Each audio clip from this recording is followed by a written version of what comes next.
Dober dan in pozdravljeni v delovnem podcastu o politiki. Z vami sva Barbara Žen in Suzana Kos. Z nami v studiu pa danes generalna državna odvetnica Ana Kerševan. Najlepša hvala, ker ste prišli. Hvala za povabilo, lepo pozdravljeni. No, jaz bi predlagala, da začnemo mogoče ta podcast spet z Litijsko, ki polni še vedno, že kar nekaj časa, medijski prostor. Zdaj tudi državno odvetništvo se je v bistvu vključilo v to afero, ker ste prevzeli vlogo tistega, ki bo zagotovil recimo verodostojne podatke o tem, koliko je sploh ta stavba dejansko velika in koliko je vredna. Zdaj veste, da je geodet že izmeril ta objekt, nesojene sodne stavbe na Litijski, čakamo pa še na cenitev, kakšna je dejanska vrednost te stavbe. A ste že najeli, ste že podpisali pogodbo s cenilci? Ravno v teh dneh podpisujemo pogodbo. Tako da pričakujemo, da bojo cenilci, ko to prevzamejo, po prejemu popolne dokumentacije potem v najkrajšem času izdelali še to cenitev. Res je, kot ste povedali, mi smo se vključili kot svetovalci na predlog Ministrstva za pravosodje, potem ko je bila pogodba že sklenjena, kupnina plačana. In sicer naloga je predvsem, da pogledamo, se da za kupca še uveljavljati kakršnakoli upravičenja, kako v bistvu zaščititi te premoženjske interese države v tem poslu. In ker so bili podatki tako različni, smo se dogovorili in to vnesli tudi v aneks, da se to preveri. Govorite o množini, o več cenilcih? Lahko potrdim, da bo več strokovnjakov sodelovalo, bojo pa izdelali enotno cenilno poročilo. Ja. Geodet je bil samo eden, ki je opravil to meritev oziroma pravzaprav oceno, niti ne meritev. Stavba je večjega, napisal je, da je stavba večjega od tisto, kar je zapisano v pogodbi. Pojavili so se pa očitki tudi na vaš račun, da pravzaprav niste zahtevali meritve uporabne površine. Ja, v bistvu to se je pojavilo v neki oddaji, ker da tega nismo vprašali, ampak dejansko ta površina je bila merodajna predvsem v postopku oddaje oziroma iskanja ponudb. Tako da naloga, ki jo je imel ta geodet, je bila predvsem, da preveri pravilnost izmere, ki jo je opravil Harko, zato da se vidi, a je bilo v pogodbi, a je bila preplačena kupnina glede na izmero in zato je bilo tudi z aneksom dogovorjeno. Harko je pa kaj, podjetje, ki ga je najel ta primorski podjetnik, Sebastian Žnaver. Tako. In ta izmera je bila potem upoštevana v pogodbi in ta geodet, ki smo ga potem mi angažirali oziroma poiskali, pač preveril pravilnosti izmere. Mislim pa, da je bilo v javnosti že prej omenjeno, da je možnost, glede na to, katero metodo bo uporabil, da bojo podatki odstopali. Bistveno je, da je on v bistvu naredil izmero na način, da bojo lahko tudi cenilci te podatke ven dobili sporočila, konec koncev tudi uporabna površina stavbe se da ven iz tega poročila dobiti.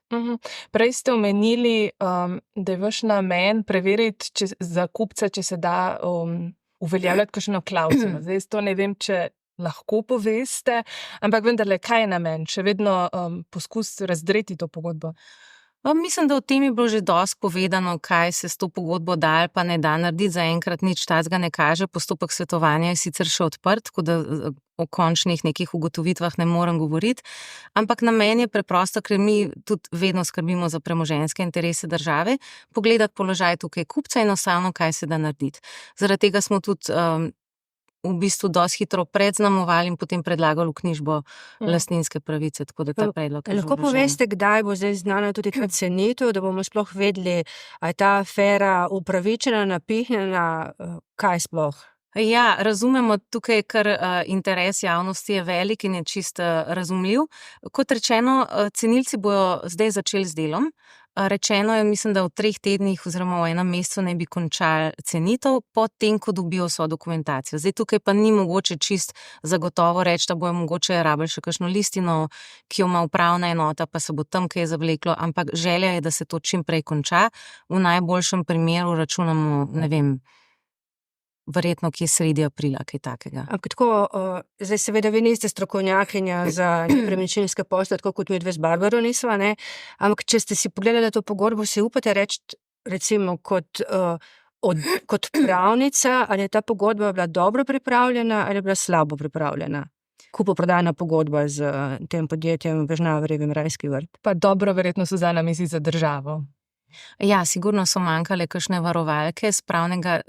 Samo to dejstvo, da je pogodba kratka, ni niti tako nenavadno. Te pogodbe niso nujno dolge, samo neke varovalke v zvezi s tem, a je plačana kupnina, preden se dobi overjeno zemljiško knjižno dovolilo in tako naprej.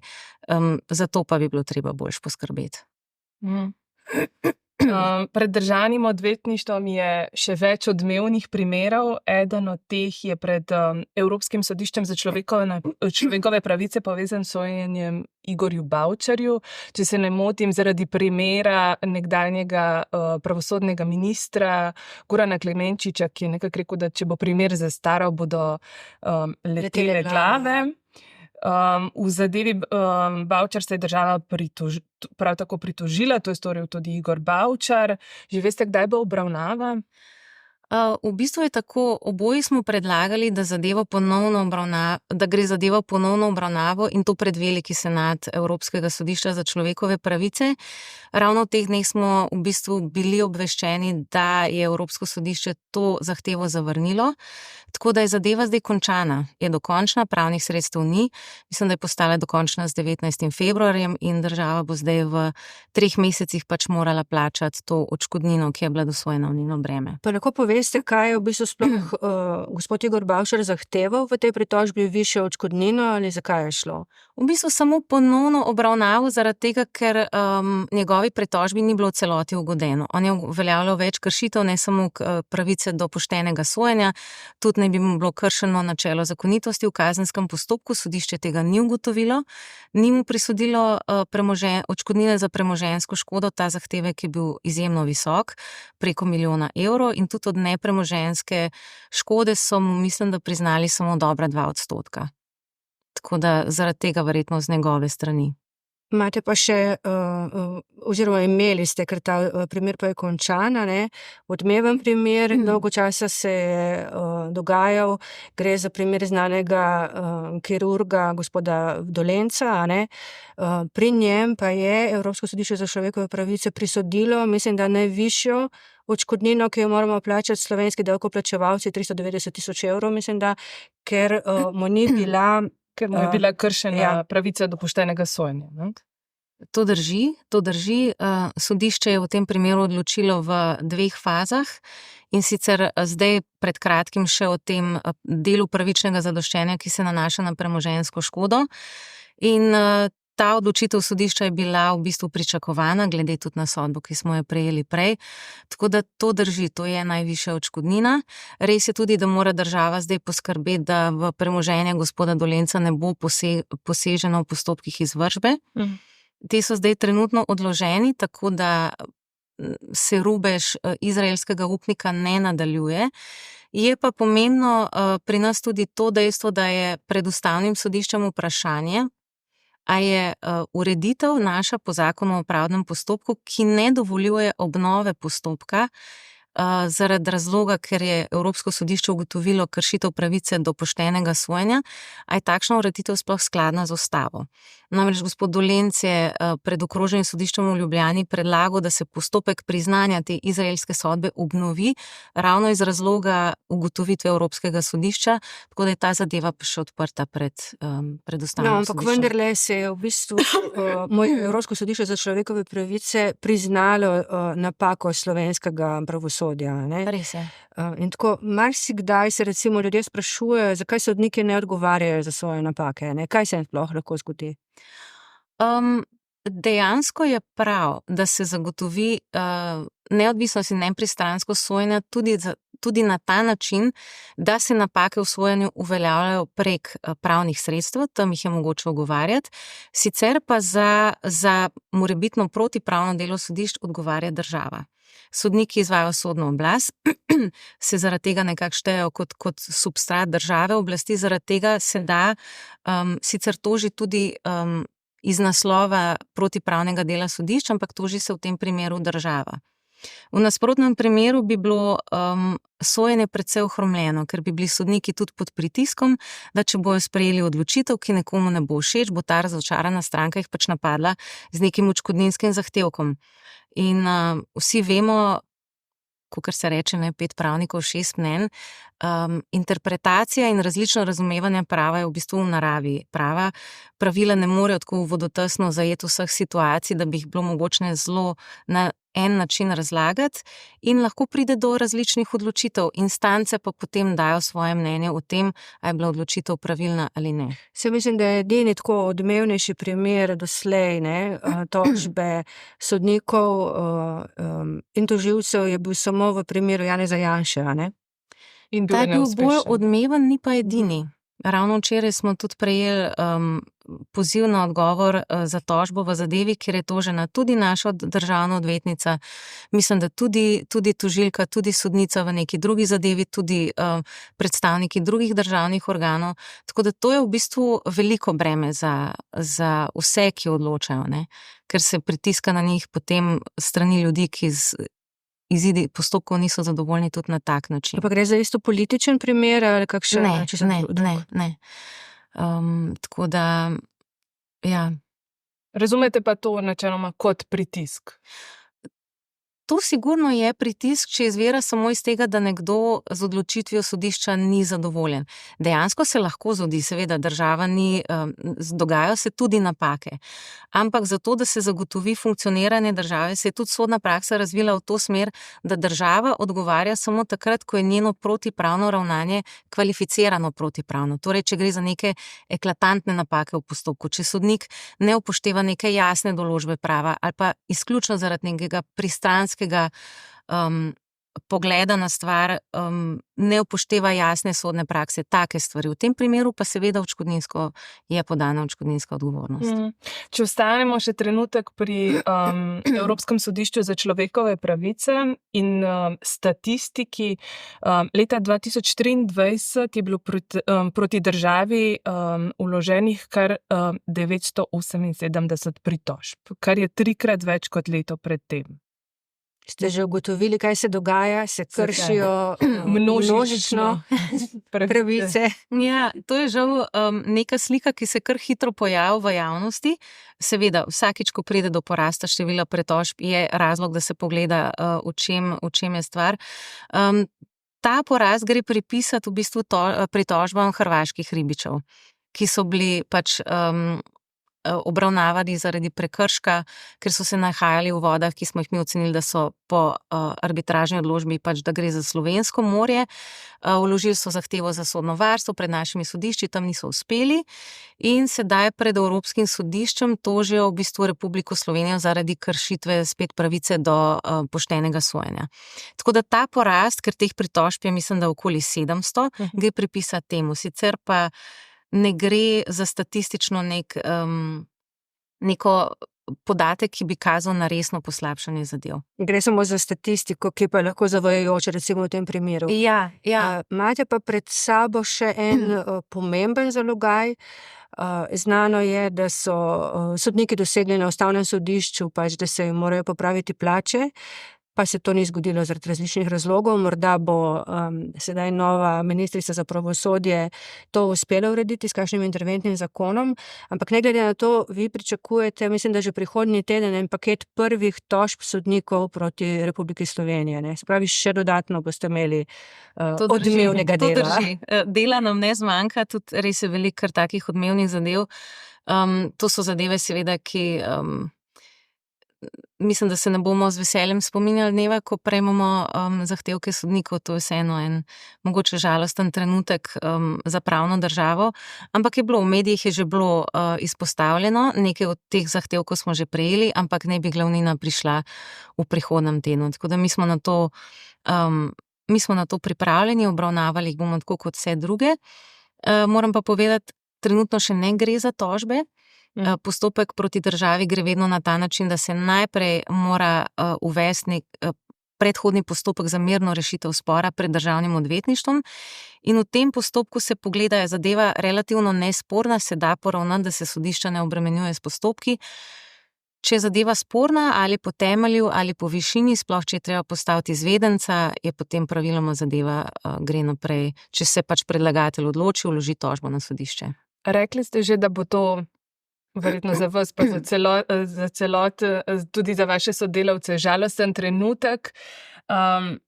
Verjetno boste imeli tudi osebno težavo obravnavati to zadevo. Kaj, če bi recimo tukaj država vztrajala pri svojem, se ne lotila interventnega zakona in vztrajala, da ne bo povišala plač? Ali lahko državno odvetništvo recimo kdaj tudi reče ne vladi? Državno odvetništvo načeloma lahko reče ne, vprašanje je pa, če bo ta ne potem obveljal kot končna odločitev.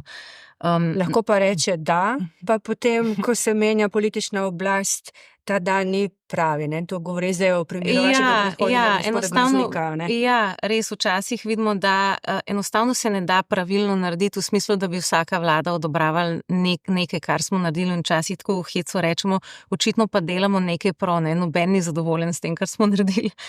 Ampak ja, postopek je tak, vedno iščemo soglasje s stranko, to je, se mi zdi, tudi pravilno.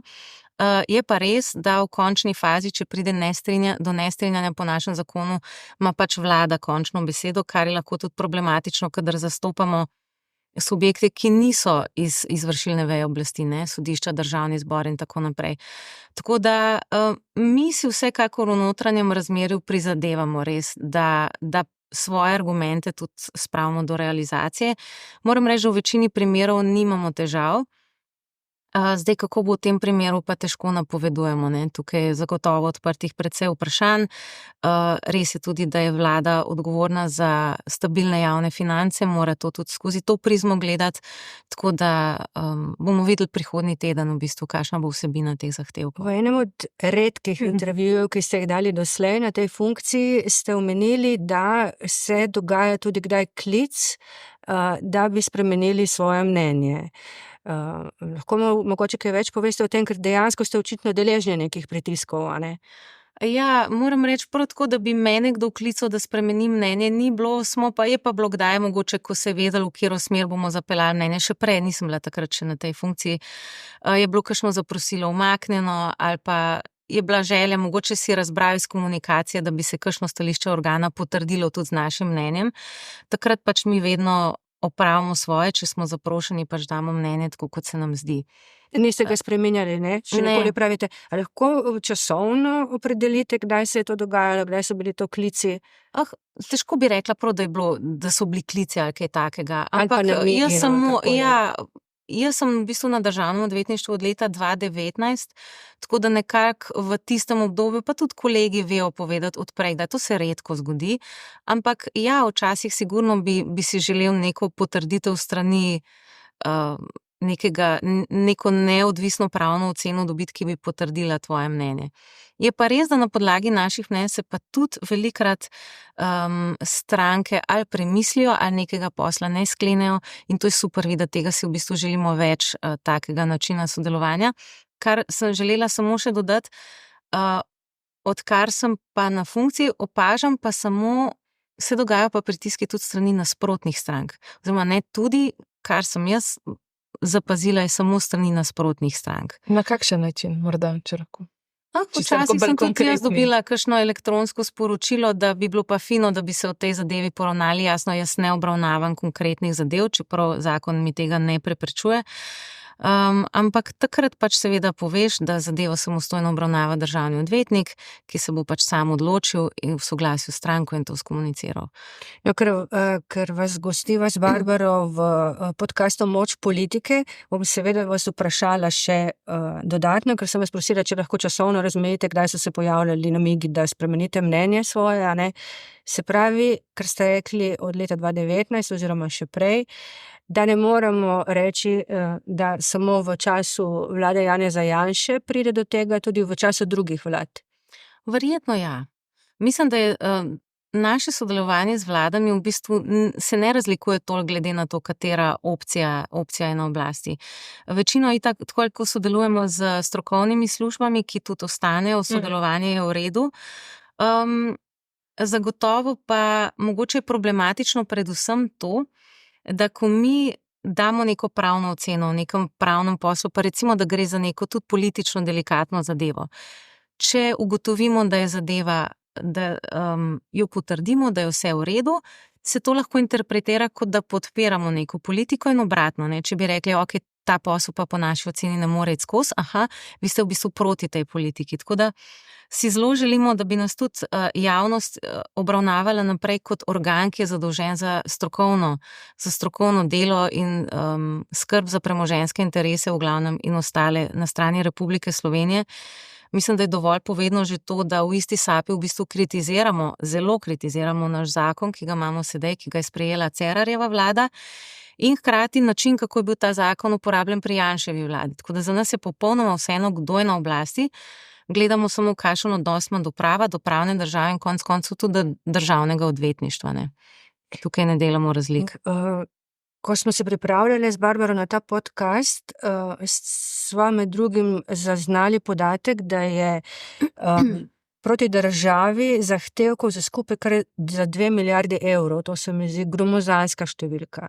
A je to kakšna posebna tožba, ki izstopa po svoji teži, ali je to skupek različnih manjših zadev? Ampak številka 2 milijardi se mi zdi res ogromna. Ja, v bistvu je predvsem malo je znano o tem, kakšno maso zahtevkov obravnavamo. Ravno zdaj smo zaključili z izdelavo letnega poročila za lansko leto in smo samo pogledali na hitro, recimo, če gledamo zahtevke, kjer se da hitro oceniti vrednost, ker so denarni zahtevki proti državi, jih je zdaj za 2,5 milijardi še več. Tukaj so civilni spori, gospodarski spori, tudi mednarodne arbitraže. Recimo ena finančno težjih je zagotovo ta, ki se nanaša na fracking v Petišovcih. Tukaj je zahtevek 660 nekaj takega milijonov evrov. Tako da zahtevki so veliki, več je milijonskih tožb, tako da se mislim, da kar intenzivira to področje, zahtevki so višji in zadeve so kompleksnejše precej. Odprtih zadev imamo približno 81,000. Ker ste omenili letno poročilo, da ste ga končali, je še kaj stopa, mislim, tale številka v zvezi s frackingom me presenetila, 660 milijonov. Tako, v spominu manj, da so bile številke manjše, da so grozili s tožbo za 200 milijonov ali nekaj takega. Na začetku je bil zahtevek nižji, potem pa mislim, da ko se je spremenil zakon o rudarstvu, ko je bil fracking v celoti prepovedan, je bil pa ta zahtevek povišan. In ta arbitraža mednarodna je zdaj v teku. Kako daleč je, mogoče tako poveste, kdaj lahko pričakujemo odločitev? To pa težko. Je v teku, kaj več pa, v bistvu tudi težko ocenim, ja. No, za letno poročilo še povejte, ne vem, kaj imate v tej mapi, kaj skriva letno poročilo, ali kaj niste odprli. V bistvu je samo mapa, par zapiskov. Kot rečeno, gledamo pripad zadev na različnih področjih, malo niha, nekje malo več, malo manj. Zahtevkov, kot rečeno, nekoliko več, vsaj kar smo zneskovno uspeli tako na hitro ovrednotiti. Zanimiv je podatek o izidih sporov iz naslova odškodninske odgovornosti države. Tukaj je rezultat zelo dober, v bistvu smo uspeli v 99,75% sporov.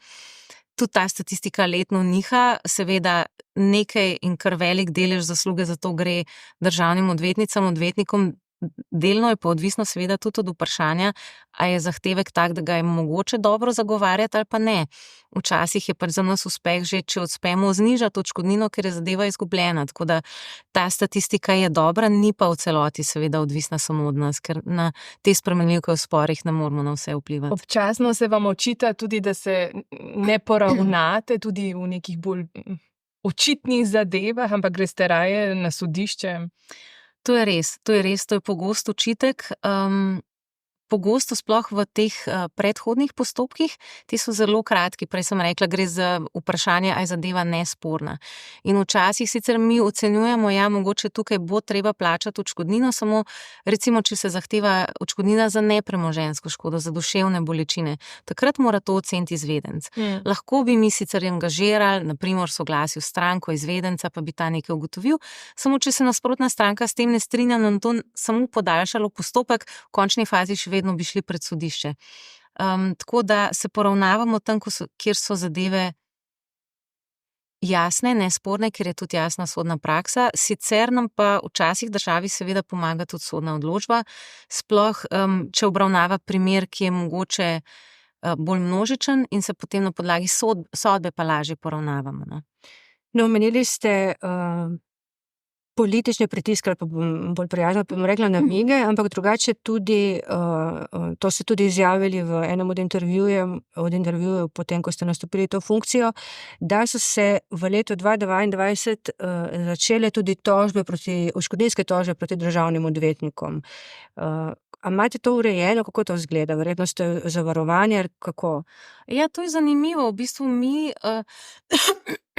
prav ta položaj, ker smo mi javni uslužbenci, zdaj ne več funkcionarji, je izjemno problematičen, ravno zaradi tega, ker za nas, za odločitve, ki jih sprejmemo, pač ne odgovarja država, ampak sami. Tako da spore teh ni veliko, ampak kot rečeno, ravno včeraj je ena taka zadeva prišla tudi meni v vednost. Zavarovalnice ne želijo zavarovati naše odgovornosti. Ker smo rekli, ja, dobro, če smo pa zdaj javni uslužbenci, se bomo pa zavarovali tako kot odvetniki, samo vejo, da je tako, tukaj toliko enih tveganj, pa tudi, da nam manjka ta samostojnost, ne. Zato si tudi prizadevamo, da bi se ta naš zakon spremenil, da bi se te anomalije, ki so kar velike v tem zakonu, odpravile, ker enostavno nimamo toliko moči v postopkih, kot bi si jo želeli imeti. Mi smo prepričani, neka neodvisna pravna presoja pač mora imeti tudi svoj glas. In dokler je nimamo, očitno smo tudi v takih postopkih prepuščeni sami sebi.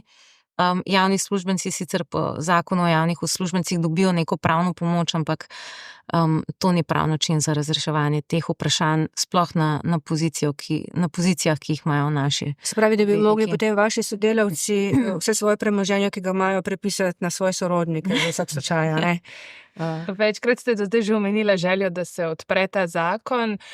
Kakšna je bila do zdaj naklonjenost koalicije temu, da vam prisluhne? Ja, koalicija, v bistvu z Ministrstvom za pravosodje veseli smo, da smo to debato sploh odprli. Ker v stroki je ta problem znan že od leta 2016, ko se je zakon spreminjal, in stroka je ves čas na naši strani v bistvu vedno bolj, ker izkušnje in družbeno dogajanje vedno samo bolj potrjuje, zakaj je zakon potreben sprememb. V sodelovanju z Ministrstvom za pravosodje smo pripravili že osnutek zakonskih sprememb, več delovnih verzij. To smo nekako spravili v razpravo z ministrstvom ravno poleti lani, takrat so se potem zgodile poplave in na ministrstvu so bile kasneje tudi druge prioritete, tako da žal do nadaljne obravnave tega osnutka zakonskega besedila ni prišlo. Si pa zelo želimo, da bi, zaradi tega, ker enostavno, tako kot večkrat rečemo, imamo v bistvu zakon ima dobre cilje, tem ciljem smo zavezani, ampak imamo pa včasih zvezane roke, da bi jih učinkovito uresničevali. Tako da ta zakon je absolutno potreben sprememb in polagamo upe tudi v novo ministrico, res je. Nova ministrica, sicer gospa Katič, bo verjetno imela kar nekaj dela, ne samo s plačami sodnikov in tožilcev, ampak tudi s razčiščevanjem vseh teh sumov, različnih nepravilnosti, ki so se očitno dogajale, ne, pod njeno predhodnico. Končamo s feminističnim vprašanjem.